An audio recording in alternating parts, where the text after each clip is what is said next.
혹시 한 남자에게 무려 3번이나 청혼했지만 돌아온 건 냉혹한 거절뿐이었다면 믿으시겠어요? 첫 번째는 그의 아이를 임신한 채 성대한 프러포즈를 준비했고, 두 번째는 스스로 손목을 그으며 결혼해달라 애원했으며, 세 번째는 옥상에서 뛰어내리겠다며 그를 협박하기까지 했습니다. 하지만 남자 이도현은 매번 그녀 박서연을 냉혹하게 거절했고, 급기야 자신은 평생 결혼하지 않을 독신주의자라고 선언해버렸죠. 그런데 어느 날 서연은 도연이 인스타그램에 올린 결혼하고 싶다는 게시글을 보게 됩니다. 그가 드디어 마음을 바꿔 자신과 결혼하려는 것이라 생각했죠. 서연은 온몸의 상처가 채 아물기도 전에 급히 그가 있다는 강남의 한 라운지 바로 향했습니다. 택시를 타고 가는 길,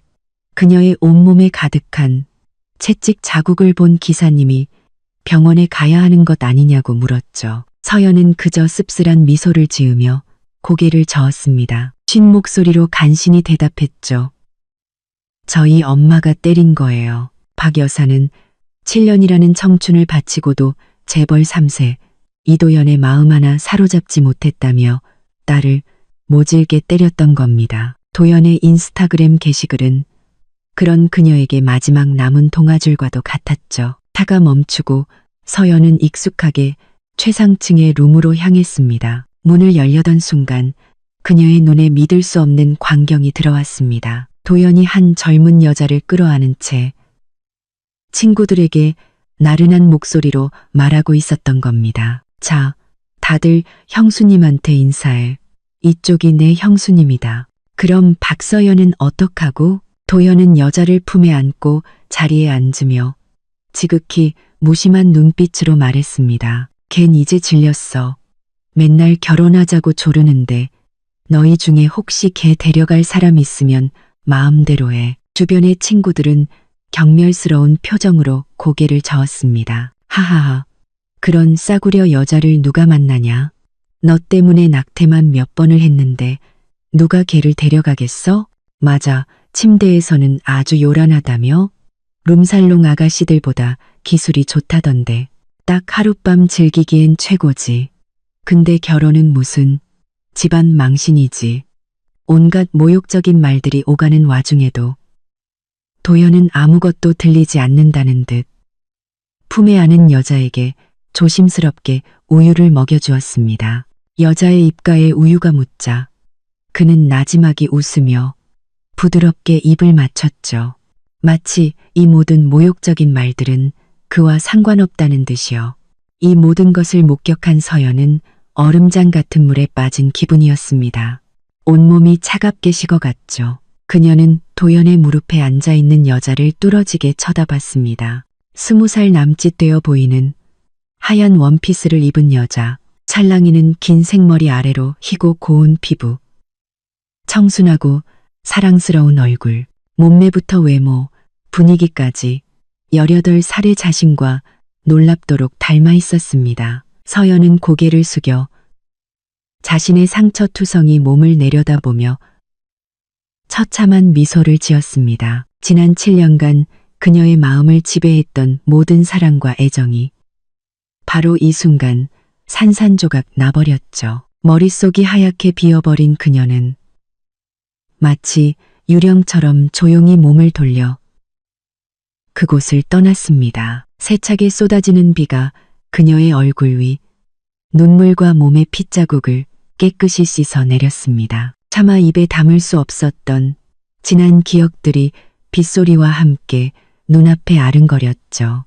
서연이 이도연을 처음 만난 것은 대학교 1학년 입학식이었습니다. 아름다운 춤으로 단번에 명성대학교에 캠퍼스 퀸으로 등극한 그녀. 무대에서 내려오자마자 힙한 후드티를 입은 한 남학생이 그녀를 막아섰습니다. 장난기 가득한 눈으로 그는 첫눈에 반했다며 싱긋 웃었죠. 서연은 그가 LK그룹의 황태자 이도현이라는 것을 알고 있었습니다. 재벌가의 자제의 조각 같은 얼굴까지 입학과 동시에 학교의 유명인사가 된 남자였죠. 수많은 여학생들이 그에게 관심을 보였지만 서연은 단칼에 그의 고백을 거절했습니다.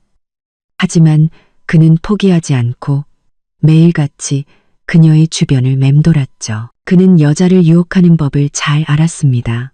밀고 당기기에 고수였죠. 로맨틱한 서프라이즈와 감동적인 이벤트는 물론 목숨까지 바칠 뻔한 일까지 겪고 나서야 서연은 마음을 열고 그의 여자친구가 되기로 했습니다. 그때 그는 정말 그녀를 사랑했습니다. 손에 쥐면 부서질까, 입에 넣으면 녹을까 애지중지했죠. 하루에 콘돔을 7, 8개씩 쓸 정도로 뜨거웠고 그녀를 보는 눈에는 언제나 사랑이 가득했습니다. 그 당시 제게에는 이런 말이 돌았죠. 박서연이 나타나면 LK그룹의 그 황태자는 다른 누구도 눈에 담지 않는다고요. 하지만 언제부턴가 그가 말했습니다. 서연아, 침대에서 너무 순진한 거 아니야? 날 사랑하는 셈 치고 나를 위해 조금만 변해주면 안 될까? 그에게 더 좋은 경험을 선물하기 위해 서연은 수치심을 억누르며 스스로를 방탕한 여자로 만들어갔습니다. 차마 눈뜨고 볼 수 없는 코스튬과 도구들, 기상천외한 자세와 플레이, 학교, 차 안, 클럽, 심지어 야산까지 온갖 장소를 가리지 않고 그와 함께했습니다. 인생의 가장 빛나는 시절을 서연은 그에게 아낌없이 바쳤습니다. 7년 동안 그녀는 완전히 다른 사람이 되었고 집안은 풍비박산이 났습니다. 박씨 가문이 갑자기 파산하고 거액의 빚을 감당하지 못한 아버지는 스스로 목숨을 끊었죠. 그 충격으로 어머니는 정신 이상 증세를 보이며 매일같이 서연에게 폭언과 폭행을 일삼았습니다. 이도현이라는 황금 동아줄을 꽉 붙잡으라고 윽박지르면서요. 견딜 수 없었던 서연은 그에게 매달릴 수밖에 없었습니다. 결혼해달라고, 이 지옥 같은 현실에서 제발 꺼내달라고 빌었죠. 하지만 그녀에게 돌아온 것은 쓰레기라는 낙인과 질렸어라는 차가운 한마디뿐이었습니다. 지난 세월의 기억들이 스쳐 지나가자 서연은 흐느낌을 주체할 수 없었습니다. 정신을 차려보니 그녀는 한강 다리 위에 서 있었습니다. 그때 주머니 속 핸드폰이 2번 울렸습니다. 문자 메시지 2통이었죠. 한 통은 이도현에게서 온 것이었습니다. 박서연, 7년이나 됐네. 이제 그만하자. 나 결혼하고 싶은 여자가 생겼어. 헤어지자. 다른 한 통은 어머니에게서 온 것이었습니다. 올해 안에 이도현이랑 결혼 못하면 그냥 죽어버릴란다.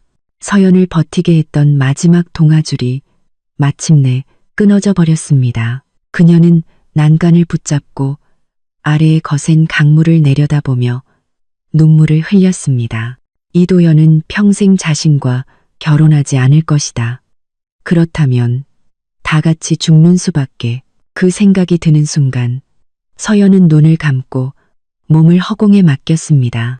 매서운 강바람이 그녀를 집어삼킬 듯 불어왔습니다. 그녀의 발이 땅에서 떨어지려던 바로 그 순간 한 쌍의 손이 그녀를 현실로 끌어당겼습니다. 박서연 씨, 이진우 대표님께서 차에 타시라고 하십니다. 익숙한 목소리에 서연은 멍하니 몸을 돌렸습니다. 그곳엔 LK그룹의 비서, 정확히는 이도현의 형인 이진우의 비서가 서 있었습니다. 그는 서연에게 우산을 건네며 다리 아래에 정차된 검은색 마이바흐를 가리켰습니다.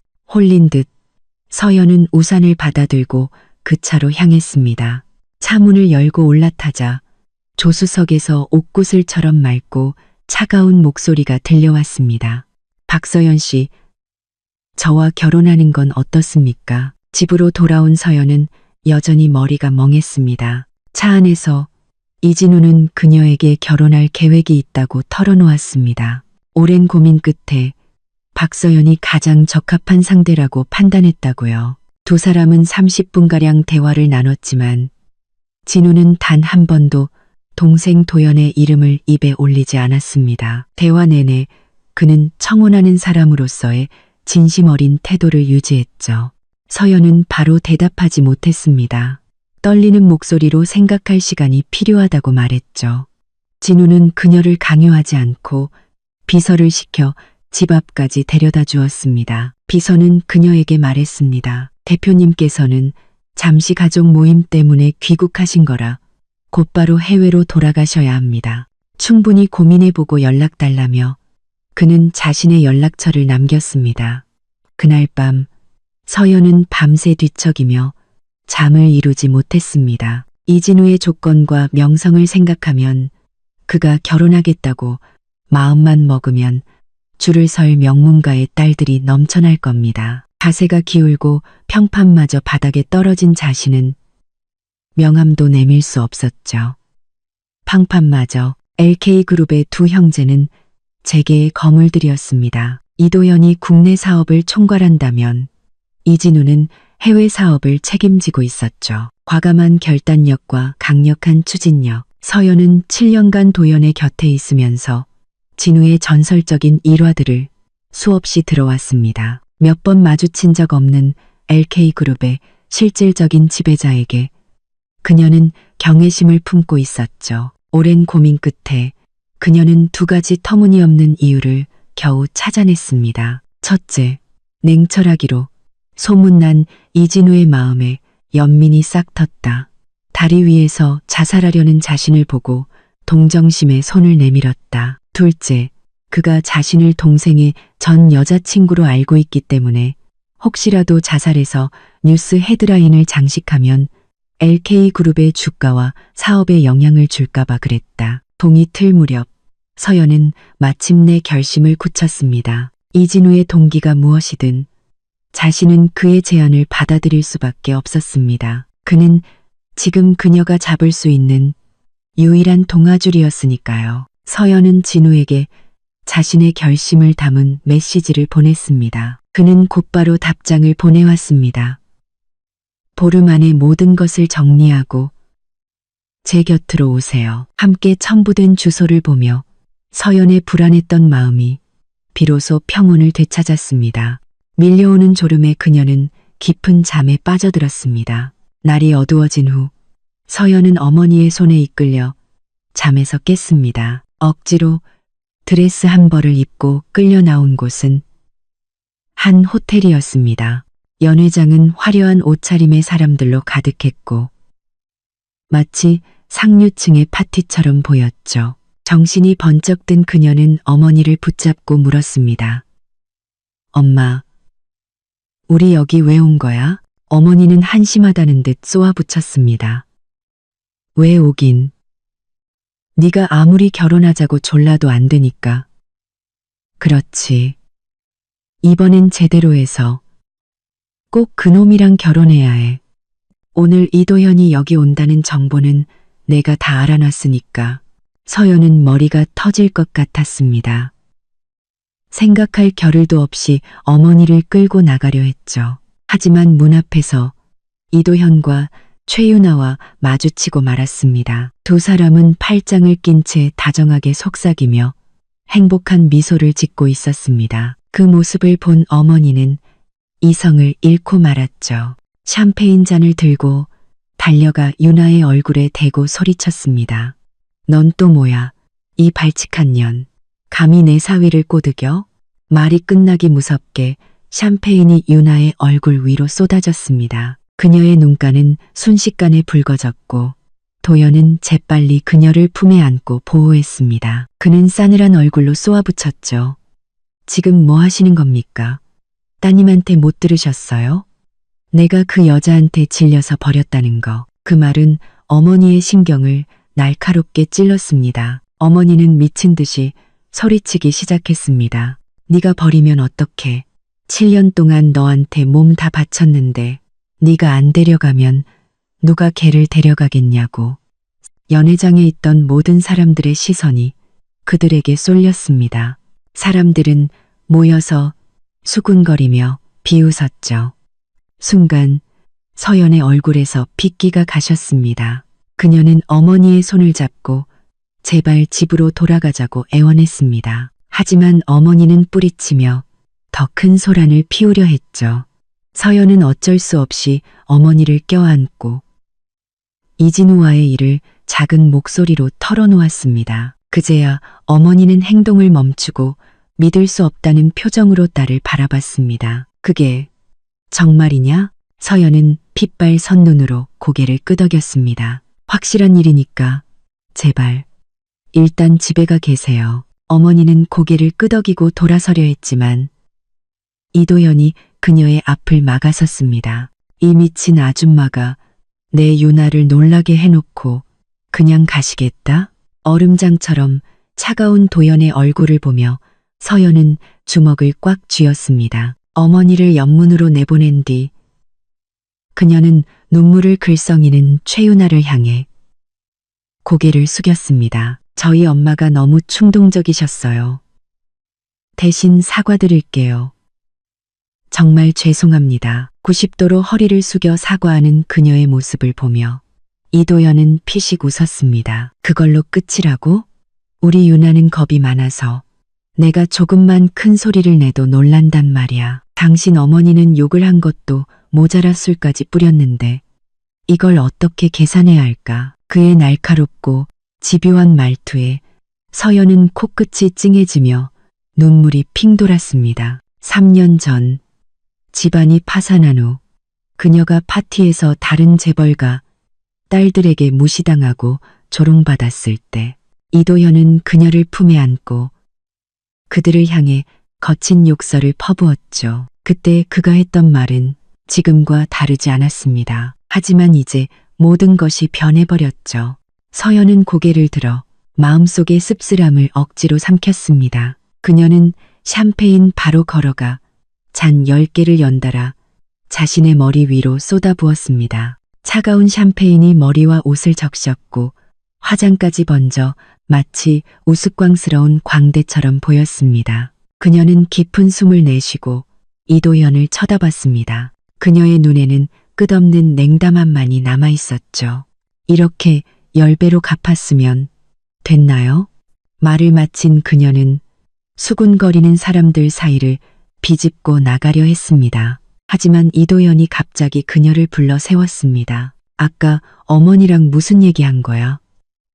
왜 그렇게 순순히 돌아갔지? 당신이 상관할 일 아니에요. 네 글자를 내뱉은 서연은 뒤도 돌아보지 않고 그곳을 떠났습니다. 집으로 돌아온 서연은 어머니에게 진우와의 대화 기록을 보여주었습니다. 어머니는 기뻐하며 밤새도록 낡은 여권과 비자를 찾아냈죠. 서연은 이틀 동안 모든 서류 신청을 마치고 급행으로 처리해달라고 요청했습니다. 그동안 많은 사람들이 그녀에게 이도현과 왜 헤어졌냐고 물어왔습니다. 그와 함께 이도현과 최유나의 떠들썩한 연애 소식이 연일 화제가 되었죠. 그는 그녀의 생일을 축하하기 위해 에버랜드를 통째로 빌렸고 광화문 광장에서 공개적으로 사랑을 고백하며 축복해주는 사람들에게 돈을 뿌렸습니다. 심지어 종가댁 어른들께 결혼을 허락받기 위해 매를 맞으면서도 기절하기 직전까지 어떤 집안 출신이든 상관없이 최유나와 결혼하겠다고 외쳤다고 합니다. 실시간 검색어에 오른 그 영상을 보며 서연은 가슴이 꽉 막혀 숨을 쉴 수 없었습니다. 자신은 3번이나 청혼하고 심지어 투신 소동까지 벌였지만 그는 시종일관 무관심하고 냉담했습니다. 이제 그는 결혼할 마음이 생겼지만 그 상대는 다른 사람이었죠. 서연은 웃음이 나왔습니다. 힘없이 웃었지만 얼굴에는 눈물 자국이 선명했죠. 그녀는 눈을 감고 끝없는 어둠 속으로 자신을 내맡겼습니다. 잠에서 깨어나니 새로운 한 주가 시작되어 있었습니다. 서연은 아침을 간단히 먹고 사직서를 제출하기 위해 LK그룹 본사로 향했습니다. 집안이 파산한 후 그녀는 생계를 위해 일자리를 구하기 시작했습니다. 이 사실을 안 도연은 그녀에게 높은 연봉을 제시하며 자신의 비서로 고용했죠. 비서라고는 했지만 실제로는 그의 기이한 성적 취향을 만족시키기 위한 역할에 불과했습니다. 사무실에서 벌어지는 은밀한 놀이. 이제 떠나기로 결심했으니 그와의 관계도 깨끗하게 정리해야 했습니다. 비서실에서는 서연의 사직서를 받아들고 잠시 기다리라고 했습니다. 30분 후 그녀는 회장실로 안내받았죠. 문을 열자마자 서연은 이도현이 최윤아를 끌어안고 점심을 먹여주는 모습을 보았습니다. 윤아가 고수는 싫다고 투정을 부리자 그는 인내심을 갖고 하나하나 골라냈습니다. 음식이 너무 맵다고 하자 그는 비서를 시켜 요리사의 월급을 3개월 감봉시켰죠. 그녀가 물을 마시고 싶다고 하자 그는 직접 한 모금 마신 뒤 입에서 입으로 다정하게 건네주었습니다. 식사를 마친 윤아가 다리가 저리다고 하자 도연은 망설임 없이 무릎을 꿇고 그녀의 다리를 주물렀습니다. 자기야, 이 정도면 괜찮아. 아프면 말해. 어떻게든 벌 받을게. 윤아가 입술을 삐죽 내밀며 그의 귀를 잡아당기자 그는 장난스럽게 혼나는 척했습니다. 최윤아의 거침없는 애정 표현을 보며 서연은 순간 멍해졌습니다. 마치 과거의 자신을 보는 것 같았죠. 그때 그도 자신에게 다정하게 속삭였고 제멋대로인 아가씨 성격을 다 받아주었으며 그녀를 달래기 위해 재벌 3세의 자존심도 버렸습니다. 어쩌면 가장 뜨겁게 사랑했을 때 그들은 서로에게 진심을 다했을지도 모릅니다. 하지만 진심이란 원래 변하기 마련인 것을 무려 3시간 동안 서연을 세워둔 후에야 이도현은 고개를 들어 그녀를 쳐다봤습니다. 사직하겠다고? 좋아. 가기 전에 내 물건들은 다 챙겨가. 그렇게 말하며 그는 윤아에게 입을 맞추고 화장실로 들어갔습니다. 서연은 저릿한 다리를 이끌고 책상으로 다가가 캐비닛을 열었습니다. 안에는 온갖 종류의 성인용품과 코스튬이 가득했죠. 그녀는 그것들을 한 움큼 쥐어 쓰레기통에 던져버렸습니다. 옆에 있던 최윤아가 그 모습을 보고 입을 가리며 비웃었습니다. 다들 언니가 엄청 밝힌다고 하더니 진짜였네. 여긴 사무실인데 그렇게 급했어요? 도연 오빠만 보면 못 참겠나 봐. 서연은 그녀가 일부러 도발하는 것을 알고 있었기에 무시하고 쓰레기 봉투를 들고 나가려 했습니다. 하지만 윤아는 그를 놓아주지 않고 핸드폰을 꺼내 동영상 하나를 재생했습니다. 그녀의 눈앞에 들이민 화면 속에서는 여자의 요염한 신음소리와 남자의 낮은 숨소리가 뒤섞여 사무실에 울려 퍼졌습니다. 화면 속 자신의 얼굴을 본 서연의 얼굴은 새하얗게 질렸습니다. 그녀는 반사적으로 핸드폰을 빼앗으려 했지만 윤아는 비웃으며 그녀를 바라봤습니다. 왜요? 자기가 아양 떠는 영상 보니까 역겨워요? 참 안 됐네요. 언니 같은 장난감은 이렇게 발버둥 쳐야 겨우 도연 오빠의 관심을 끌 수 있나 봐요. 나는 가만히 있어도 오빠가 다 챙겨주는데 우리 처음 만난 날 밤에요. 오빠가 내 온몸에 입을 맞추면서 내가 완전히 긴장을 풀 때까지 기다려줬어요. 구리카. 우리 처음 만난 날 밤에요. 자기는 터질 것 같으면서도 정말 부드럽게 해줬다고요. 그녀의 의기양양한 자랑에 서연의 얼굴은 종이장처럼 창백해졌습니다. 그녀는 도저히 믿을 수 없었습니다. 이도현이 약속을 어기고 둘만의 비밀이었던 영상을 최윤아에게 보냈다는 사실을요. 분노로 떨리는 그녀의 손톱이 손바닥을 파고들어 피가 맺혔습니다. 그녀는 이를 악물고 자신을 집어삼킬 듯한 분노를 억눌렀습니다. 윤아는 그녀가 반응이 없자 더욱 기세등등해져 그녀가 잃어버린 새 아이를 모욕하기 시작했습니다. 솔직히 말해서 그 새 아이가 언니 뱃속에 안 태어난 게 다행이에요. 이미 망가질 대로 망가졌는데 태어났어도 어디 하나 불구였을 거 아니에요? 정말 다행이죠. 서연은 더 이상 참을 수 없었습니다.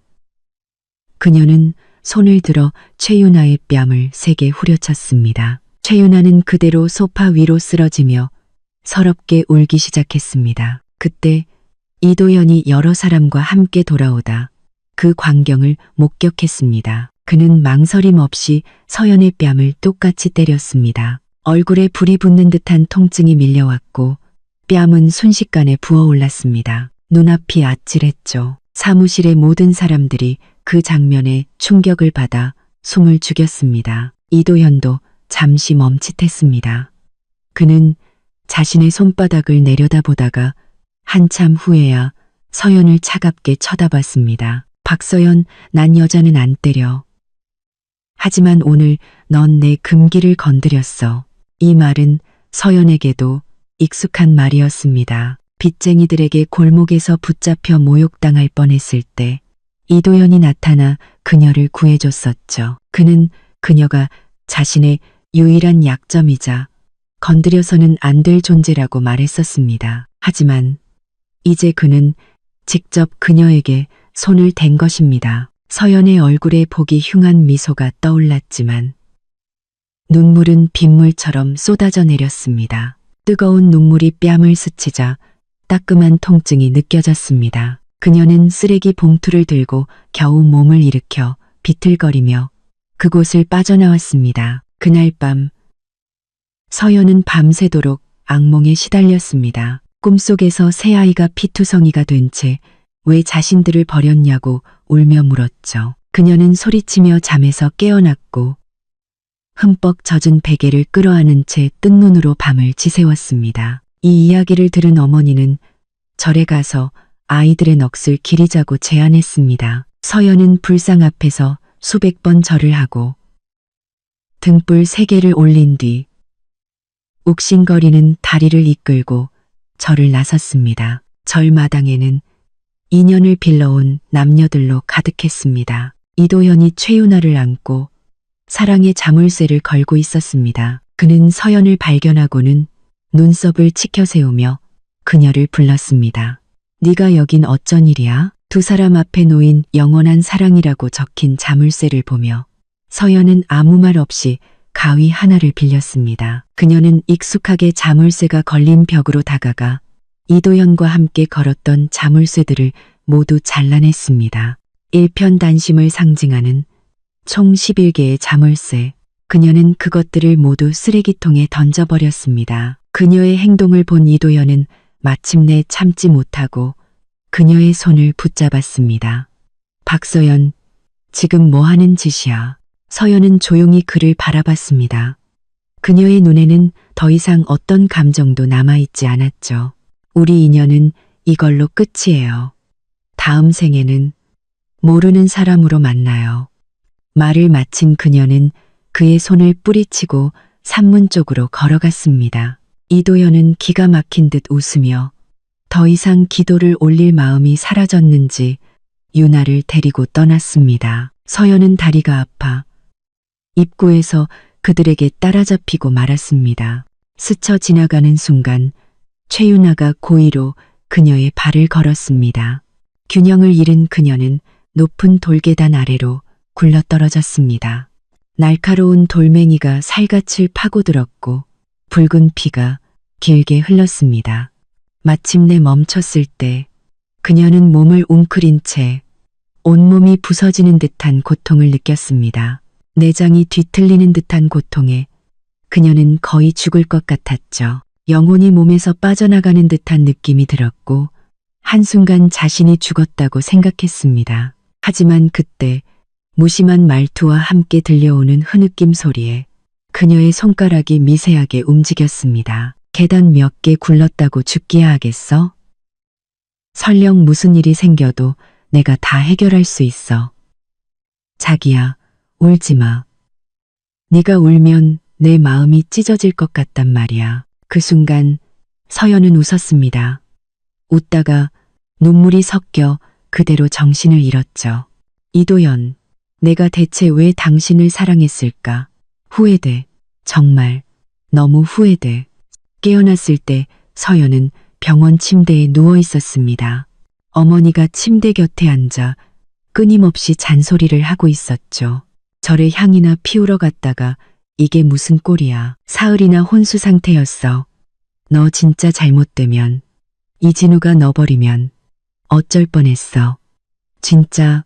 서연의 눈빛이 흐려지며 그녀는 입을 닫았습니다. 어머니는 계속해서 무언가 말하려 했지만 간호사가 들어와 검사를 받으러 가자고 하자 잔소리를 멈췄습니다. 다음 날 퇴원할 때 두 사람은 큰 짐을 들고 병원을 나섰다가 이도현과 마주쳤습니다. 그는 최윤아를 품에 안고 있었고 그의 눈에는 애정이 가득했지만 한편으로는 복잡한 심경이 스쳐 지나갔습니다. 그의 뒤에 있던 친구 몇몇이 서연과 그녀의 어머니를 보고는 비아냥거리기 시작했습니다. 우리가 몇 번이나 말했어.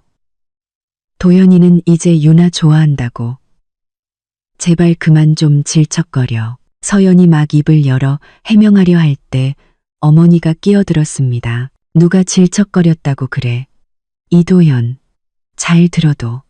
네가 내 딸 안 데려가도 데려갈 사람 널렸어. 그 말에 이도연의 얼굴이 굳어졌고 친구들은 큰 소리로 비웃었습니다. 누가 그런 미친 짓을 하겠어.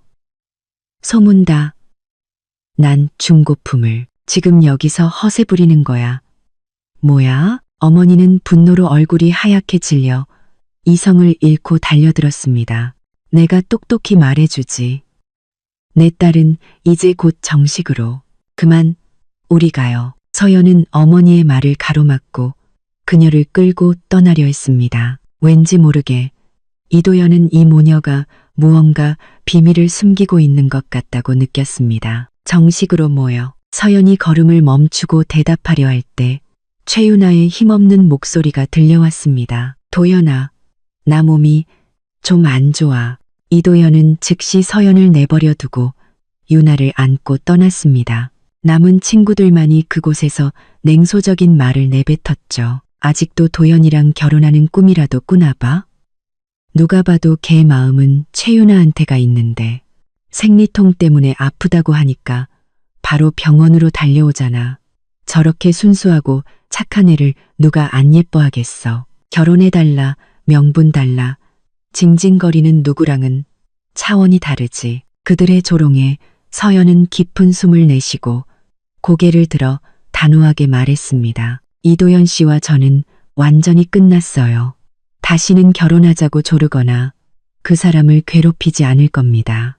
그에게도 그렇게 전해주세요. 그가 어떻게 살든 저와는 아무 상관없고 더 이상 엮이고 싶지 않다고요. 말을 마친 그녀는 더 이상 그들을 상대하지 않고 씩씩하게 걸어나갔습니다. 집으로 돌아온 서연은 출발할 비행기 표를 예매했습니다. 그때 대학 시절 자신을 아껴주셨던 교수님으로부터 연락이 왔습니다. 동문회에 참석하지 않겠냐는 물음이었죠. 사람 많은 곳은 피하고 싶었지만 이번에 출국하면 결혼도 해야 하고 언제 돌아올지 기약이 없었습니다. 고민 끝에 그녀는 참석하기로 했습니다. 졸업 후 처음으로 다시 찾은 모교.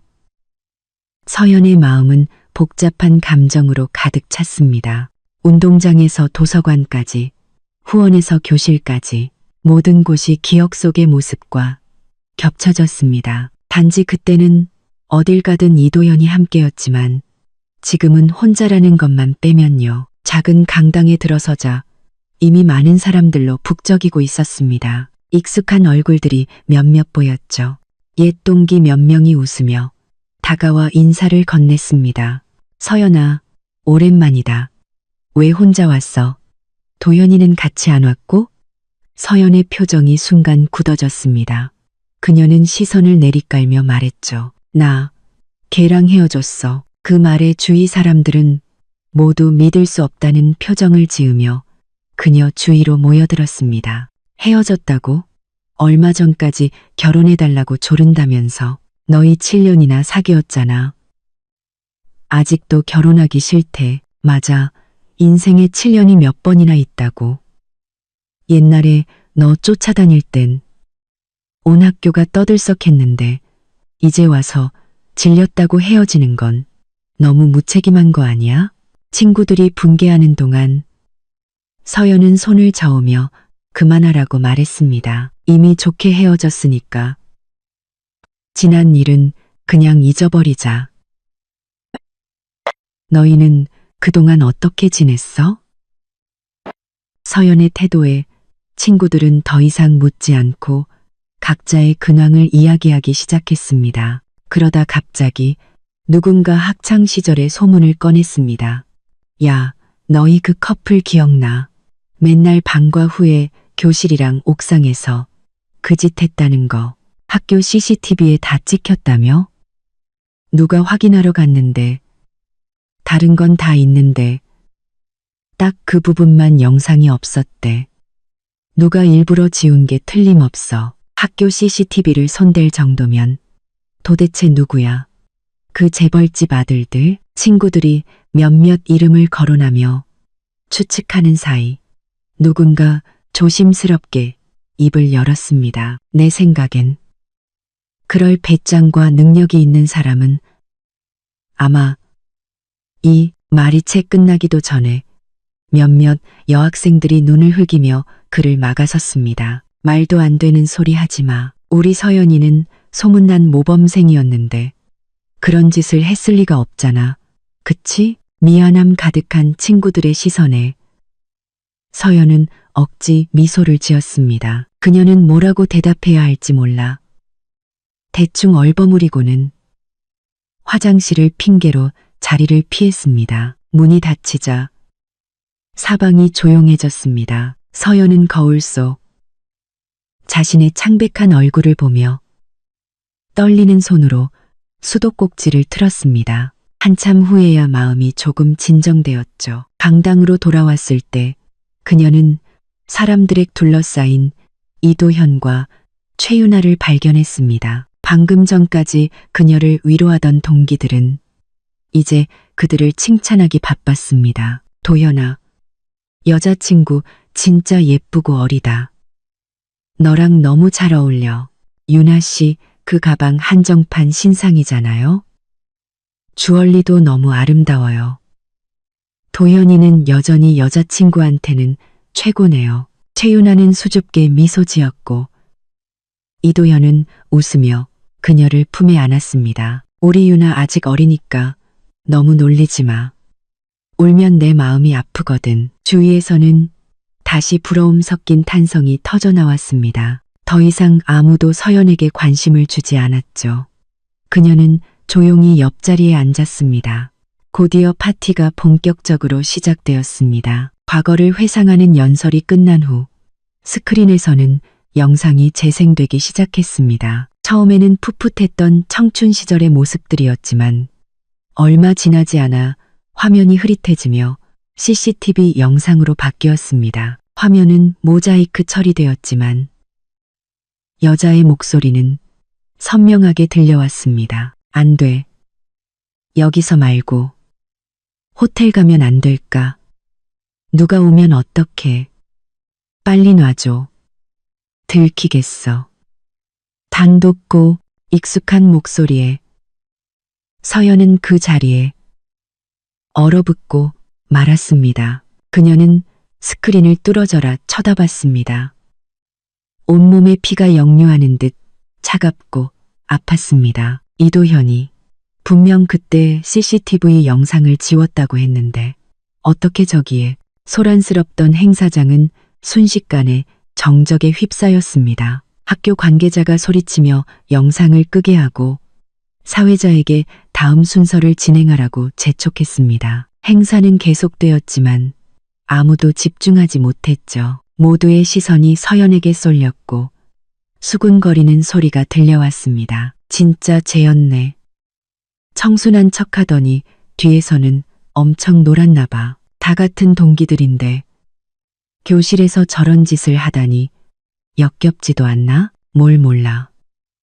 성공하려면 수단과 방법을 가리면 안 되지. 교실이 대수야? 학교 곳곳에서 다 해봤다던데 이제야 이도현이 왜 쟤를 버렸는지 알겠네.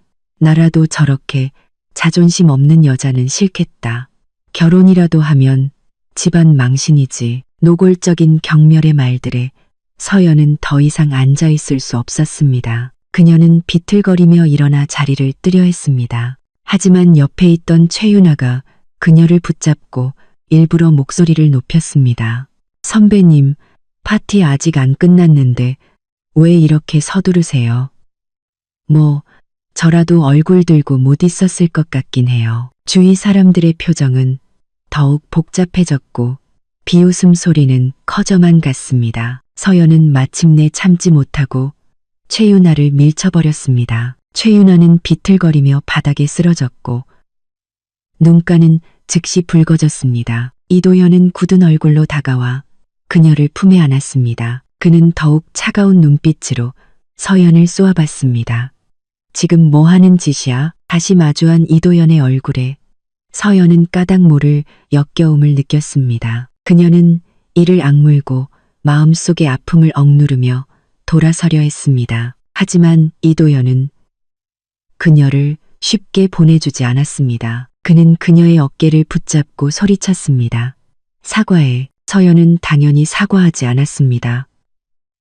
그녀는 있는 힘껏 벗어나려 했지만 이도현은 놓아주지 않았죠. 두 사람이 실랑이를 벌이는 동안 서연은 균형을 잃고 테이블에 부딪혔습니다. 이마에서는 즉시 피가 흘러나왔고 비명소리가 터져나왔습니다. 이도현은 본래 그녀를 다치게 할 생각은 없었기에 그녀를 일으켜 세워야 할지 망설였습니다. 그가 손을 뻗는 순간 서연은 스스로 몸을 일으켰습니다. 이마를 감싸쥔 채 휘청이는 걸음으로 그녀는 모든 사람의 시선을 받으며 그곳을 빠져나왔습니다. 처음부터 끝까지 그녀는 이도현을 단 한 번도 쳐다보지 않았습니다. 상처를 치료한 후에도 서연은 여전히 머리가 어지러웠습니다. 그녀는 커튼을 치고 방 안에 틀어박혀 세상과 단절된 채 지냈습니다. 사나흘 동안 문을 걸어 잠그자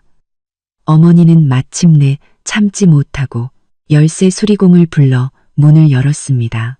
그리고는 그녀에게 온갖 비난을 퍼부었죠. 옛날에 내가 조심하라고 했을 땐 듣지도 않더니 이제 와서 창피한 줄은 아나 보네. 이틀 뒤면 떠나야 하니까 빨리 짐이나 싸. 외국 나가면 아무도 너 몰라볼 테니까. 그 말에 서연은 꿈에서 깨어난 듯 정신을 차렸습니다. 그녀는 창백한 얼굴을 들어 겨우 음식을 조금씩 먹기 시작했습니다. 어머니는 그녀에게 노트북 한 대를 던져주었습니다. 내가 이진우가 뭘 좋아하고 싫어하는지 다 알아놨으니까 이틀 동안 달달 외워. 어머니의 재촉에 서연은 한 장 한 장 넘겨볼 수밖에 없었습니다. 무려 18페이지에 달하는 상세하기 짝이 없는 정보. 어머니가 어디서 이런 정보를 구해왔는지 알 수 없었지만 없는 것보다는 나았습니다. 하루 동안 대략적인 내용을 암기하자 어머니는 카드 한 장을 더 내밀었습니다. 이게 우리 집 마지막 남은 돈이야. 이걸로 새 옷이랑 보석 좀 사. 제대로 꾸미고 가야지. 우리 모녀가 재기할 수 있는 마지막 기회야. 실수하면 안 돼. 서연은 말하고 싶었습니다. 단 한 번도 남자를 통해 재기할 생각은 없었다고. 이왕 이도현의 형과 결혼하기로 했으니 최선을 다해 좋은 아내가 되어 평생 그를 사랑할 것이라고. 이익과는 상관없이. 하지만 이미 이성을 잃은 어머니를 보며 그녀는 아무 말 없이 카드를 받아들었습니다. 혼자 백화점 꼭대기층으로 간 그녀는 먼저 선물 하나를 골랐습니다. 결제를 하고 돌아오니 그곳에는 최윤아와 이도현이 있었습니다. 최윤아는 포장하고 있는 직원과 실랑이를 벌이고 있었죠. 그녀는 서연이 고른 시계를 원했습니다. 내가 10배 값을 준다는데도 안 판다고요? 직원은 난처한 표정을 지으며 서연을 가리켰습니다.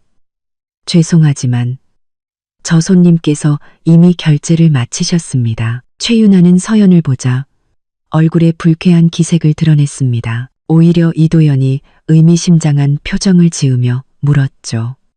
시계는 사서 뭐하게? 어차피 당신 줄 건 아니에요. 서연은 그렇게만 대답하고 쇼핑백을 들고 돌아섰습니다. 멀어지는 그녀의 등 뒤로 최윤아의 비아냥거리는 목소리가 들려왔습니다. 망했다면서 저렇게 비싼 시계는 어떻게 사는 거야? 돈이 어디서 났대? 서연은 개의치 않고 남은 돈으로 옷 몇 벌을 더 샀습니다. 백화점을 나오니 이미 날이 저물어 있었습니다. 백화점에서 버스 정류장으로 가려면 작은 골목을 지나야 했습니다. 어둡고 좁은 골목을 보며 그녀는 까닭없이 불길한 예감에 휩싸였습니다. 니서 푹고곱고 돌아가려던 찰나 뒤에서 한 남자가 음흉한 눈빛으로 자신을 훑어보는 것을 발견했습니다. 직감적으로 위험을 감지한 그녀는 본능적으로 걸음을 재촉해 도망치려 했습니다. 하지만 몇 걸음 가지 못해 뒤에서 나타난 남자에게 입이 막힌 채 옆 골목으로 끌려 들어갔습니다. 남자는 그녀를 패가 문 앞에 내동댕이 치고 옷을 찢으며 말했습니다. 침대에서 그렇게 잘한다며?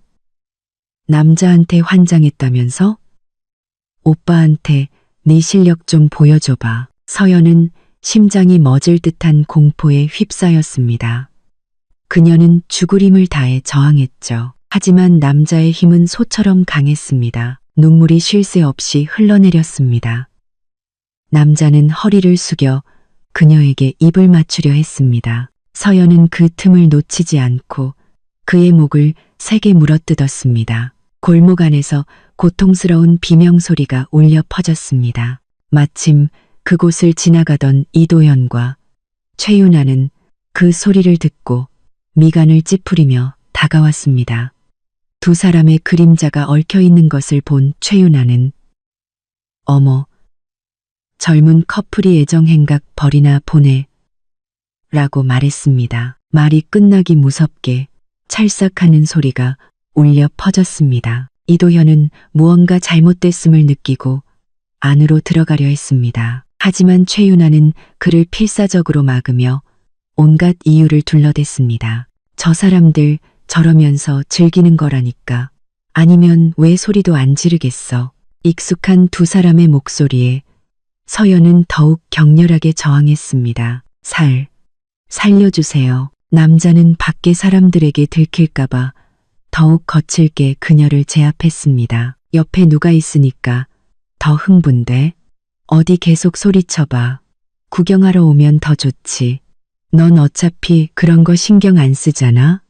도연은 그 말을 듣고 안으로 들어가려던 걸음을 멈췄습니다. 유나는 그의 손을 잡아 끌며 밖으로 나갔습니다. 거봐, 내가 그냥 두랬잖아. 남의 연애 방해하지 말고 가자. 발소리가 점점 멀어지자 서연의 마음은 절망으로 가득 찼습니다. 점점 힘이 빠져 저항이 약해졌죠.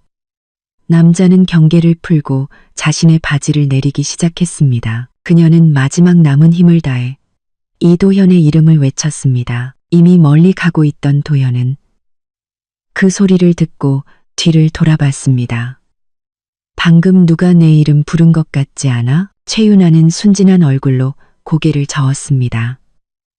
아니, 난 못 들었는데.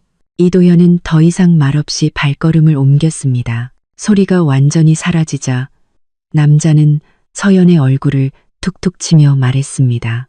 계속 불러보시지. 그 잘난 이도현이 너 같은 걸레를 구하러 오나. 눈물이 말라붙어 얼굴에 끈적한 자국을 남겼습니다. 눈앞에 남자가 급하게 옷을 벗는 것을 보며 서연은 등 뒤로 손을 뻗었습니다. 그녀의 등 뒤에는 주먹만 한 돌멩이가 있었습니다. 그녀는 조용히 돌을 집어들어 마지막 힘을 다해 남자의 뒤통수를 내리쳤습니다. 욕정에 눈이 멀었던 남자는 그대로 바닥에 쓰러졌고 붉은 피가 흘러나와 그녀의 몸을 적셨습니다. 그녀는 떨리는 손으로 남자를 밀쳐내고 흩어진 물건들 속에서 옷 하나를 찾아 몸을 감쌌습니다. 그리고 핸드폰을 챙겨 비틀거리며 밖으로 뛰쳐나갔습니다. 어디로 가야 할지 몰랐지만 그저 빛이 있는 곳을 향해 달렸습니다. 한참을 달리다 경찰이 그녀를 발견하고 멈춰 세웠을 때에야 정신을 차렸습니다. 경찰서에서 조사를 마친 후 그녀는 혼자 집으로 돌아왔습니다. 그제야 불안했던 마음이 조금 진정되었죠. 핸드폰이 울렸습니다.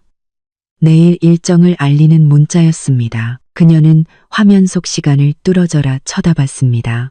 마음속에는 단 하나의 생각만이 남아 있었습니다. 떠나자. 영원히 이곳을 떠나자. 떠나는 날 아침, 서연은 일찍 일어났습니다. 그녀는 이도현이 선물했던 모든 물건들을 하나도 빠짐없이 정리했습니다. 수많은 보석과 옷, 가방, 그리고 연애 편지까지. 그녀는 이 모든 것을 상자에 담아 직접 그의 집 앞으로 가져갔습니다. 초인종을 누르자 얼마 지나지 않아 나른한 표정의 이도현이 문을 열고 나왔습니다. 서연은 담담한 목소리로 말했습니다. 이거 다 예전에 네가 미래의 아내에게 주겠다며 선물했던 것들이야. 이제 난 아니니까 돌려줄게. 이도현은 그녀를 한번 훑어보더니 차갑게 비웃으며 발로 상자를 걷어찼습니다. 내 아내는 최고의 것만 쓸 거야. 남이 쓰던 쓰레기는 필요 없어. 눈송이처럼 흩날리는 편지들 사이로 서연은 이도현의 경멸 어린 표정을 보았습니다. 그녀의 입가에 희미한 미소가 번졌습니다. 그녀는 돌아서서 떠났습니다. 떠나기 직전 그녀는 찬란한 아침 해를 바라보며 나지막이 읊조렸습니다. 이도현. 7년의 시간, 3번의 죽을 고비, 1번의 중상. 우리 이걸로 끝내자. 오후 2시 미국으로 향하는 비행기가 힘차게 이륙했습니다. 은색 날개가 구름을 가르며 곧 하늘 저편으로 사라졌습니다. 한 달 후 제게 인사들의 모임이 열렸습니다. 오랜만에 모습을 드러낸 이도현은 바에 홀로 앉아 무심한 표정으로 술잔을 기울이고 있었죠. 소란스러운 분위기 속에서 낯선 얼굴의 한 남자가 그에게 다가와 아첨을 떨었습니다. 이 대표님, 박서연 씨랑 헤어지셨다고 들었습니다. 제 취향인데 소문이 좀 안 좋긴 해도 전 상관없거든요. 대표님께서 버리셨으니 제가 좀 데리고 놀아도 될까요? 이도현은 눈썹을 치켜 세우며 천천히 일어섰습니다. 그의 얼굴에 비웃는 듯한 미소가 떠올랐죠. 남자는 그가 허락하는 줄 알고 잔을 들어 건배하려 했습니다. 그 순간 이도현의 눈빛이 차갑게 변했습니다. 그는 남자를 걷어차 버렸고 테이블이 박살나며 큰 소리가 났습니다. 그 자리에 있던 모든 사람들이 충격에 휩싸였죠. 놀라움과 공포가 뒤섞인 시선 속에서 이도현은 느긋하게 손에 묻은 술을 닦으며 평온한 목소리로 물었습니다. 누가 데려온 사람이지? 곧이어 사람들 사이에서 한 남자가 허둥지둥 달려나와 연신 고개를 숙이며 사과했습니다. 도현아, 미안하다. 미안해. 제가 뭘 몰라서 그랬어. 내가 대신 혼내줄게. 그는 바닥에 쓰러진 남자를 잡아 일으키며 소리쳤습니다. 네가 미쳤구나. 감히 이 대표님 여자를 넘봐? 잘 들어. 이 대표님이 항상 마음에 둔 사람은 박서연 씨 하나뿐이야. 요즘 두 사람이 그냥 다투는 거라고 박서연 씨를 버릴 리가 없잖아. 허둥지둥 사라지는 두 사람의 뒷모습을 보며 이도현은 시선을 내렸습니다. 머릿속에 수많은 기억이 스쳐 지나갔습니다. 1년 전 그는 우연히 서연의 핸드폰을 보게 되었습니다. 그녀의 어머니가 보낸 수많은 메시지. 내용은 단 하나. 자신이라는 황금 동아줄을 꽉 잡으라는 것이었죠. 그런데 서연은 해명은커녕 오히려 결혼을 압박하기 시작했습니다. 그 태도는 이도현을 완전히 격분시켰고 그의 마음속에 의심의 싹을 틔웠습니다. 박서연은 자신을 사랑하는 걸까? 아니면 자신의 부와 권력을 사랑하는 걸까? 알 수 없었던 그는 그녀의 결혼 요구를 일부러 무시하고 최윤아를 이용해 연극을 꾸몄습니다. 그녀의 진심을 확인하기 위해서였죠. 모두가 떠나자 친구 몇 명이 그에게 다가와 분위기를 풀려 했습니다. 도현아, 박서연이 요즘 진짜 상처 많이 받은 것 같더라. 코빼기도 안 비치는 게 꼭 증발한 사람 같아. 이제 그만 연극은 끝내는 게 어때? 맞아, 이 정도 했으면 걔도 정신 차렸을 거야. 한 번만 더 기회를 줘. 친구들의 권유에도 이도연은 시종일관 침묵을 지켰습니다. 10분간의 정적이 흐른 후 그는 눈썹을 찌푸렸습니다. 그의 머릿속에 지난 시간들이 스쳐 지나갔습니다. 결혼을 조르던 그녀의 모습, 냉정하게 거절했을 때 붉어지던 그녀의 눈가, 그리고 그가 외면했던 새아이의 존재. 마침내 그는 항복하듯 생각했습니다. 그녀가 자신을 사랑하든 자신의 권력을 사랑하든 그게 무슨 상관인가. 내가 그녀를 사랑하면, 그녀가 내 곁을 떠나지 않으면 그걸로 충분하다. 이도현이라는 남자는 평생 그녀에게 발목 잡혀 살 운명이었으니까요. 걔한테 전화해서 여기로 오라고 해. 화해하자고. 친구들은 재빨리 핸드폰을 꺼내 박서연에게 전화를 걸었습니다. 몇 번의 신호음 끝에 전화가 연결되었죠. 여보세요라는 말이 채 나오기도 전에 스피커폰에서 흘러나오는 소리에 모두가 얼어붙었습니다. 응, 안 돼. 야릇한 숨소리 사이로 정욕에 가득 찬 남자의 낮은 목소리가 섞여 들려왔습니다. 착하지. 조금만 참아. 3번 하기로 했잖아. 한 번도 빼놓을 수 없어.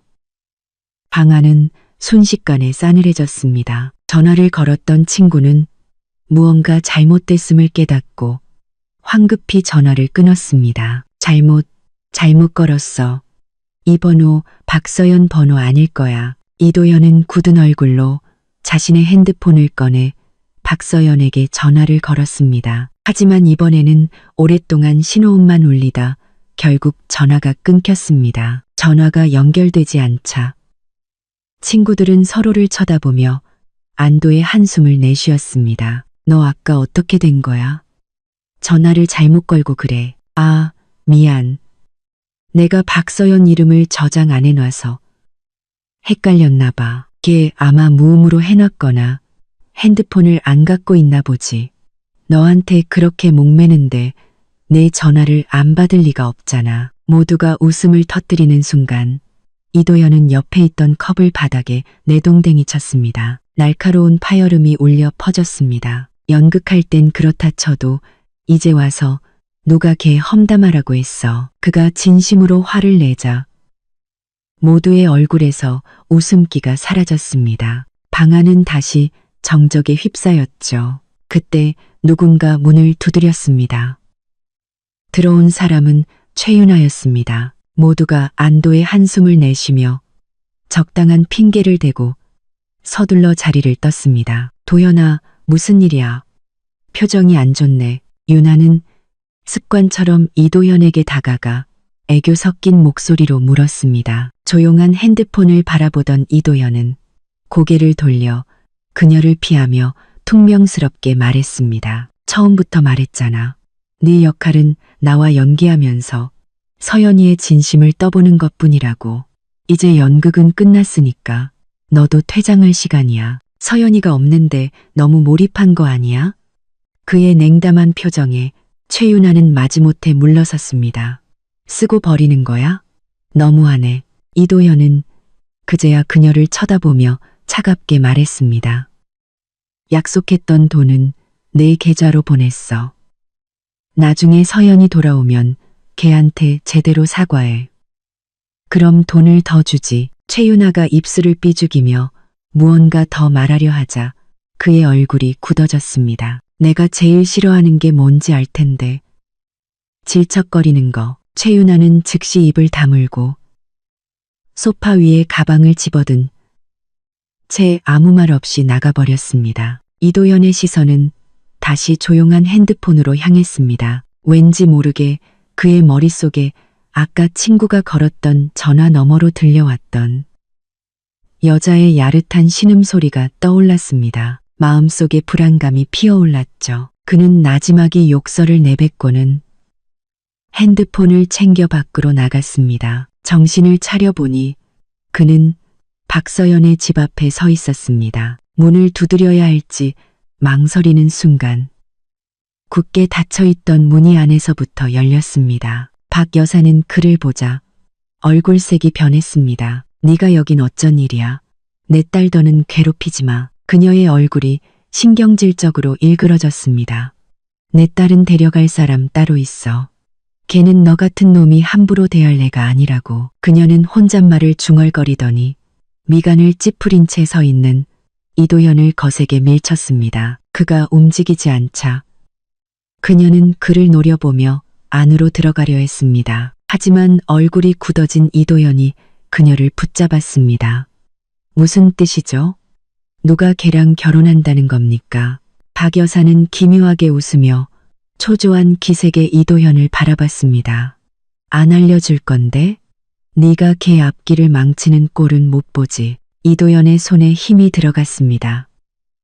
그는 이 미친 여자의 손목을 부러뜨리고 싶었죠. 하지만 그녀는 고통을 느끼지 못하는 듯 여전히 웃고 있었습니다. 걔는 이미 떠났어. 네가 뭔데? 내 딸이 너 아니면 안 될 줄 알아? 그녀가 서연에게 보낸 문자 메시지만 아니었다면 자신은 이 소동에 휘말리지 않았을 겁니다. 그런데 이제 와서 서연이 다른 사람과 결혼했다는 헛소리를 하다니 이도현은 분노를 억누를 수 없었습니다. 당신이 박서연 엄마만 아니었으면 가만두지 않았을 겁니다. 박 여사는 그를 뚫어지게 쳐다봤습니다. 얼굴에서 웃음기가 사라지고 표정은 알 수 없이 변했죠. 그녀의 목소리는 이상할 정도로 차분해졌습니다. 걔가 어디 있는지 절대 말 안 할 거야. 내 딸 행복을 방해할 생각 마. 감정 기복이 심한 이 미친 여자 앞에서 이도현은 속수무책이었습니다. 다른 사람이었다면 벌써 사람을 시켜 끌고 가서 어떻게든 입을 열게 했을 겁니다. 하지만 그녀는 박서연의 어머니였습니다. 그녀의 문자 메시지만 아니었다면 이 모든 일은 일어나지 않았을 겁니다. 그는 강한 불안감에 휩싸였습니다. 최근의 일들 때문에 무언가 아주 중요한 것을 잃어버린 것만 같았죠. 박 여사는 여전히 그를 노려볼 뿐 아무런 정보도 주지 않았습니다. 눈앞의 여자를 해칠 수는 없지만 그녀가 있어야 할 곳으로 보내는 것은 가능하겠죠. 그녀를 정신병원에 보내면 박서연도 더 이상 고집부리지 않고 자신 앞에 나타나지 않겠습니까? 이도현은 차가운 얼굴로 박 여사의 손을 뿌리치고 그녀를 집 안으로 밀어넣은 뒤 문을 세게 닫았습니다. 지금 바로 박서연 집으로 와서 저 미친 여자 정신병원에 쳐넣어. 전화기 너머의 비서는 잠시 머뭇거렸습니다. 대표님, 박서연 씨 어머니께 그렇게 하시면 나중에 서연 씨가 알게 되면 이도현의 미간이 깊어졌습니다. 목소리는 더욱 차가워졌죠. 내 말 못 알아들어?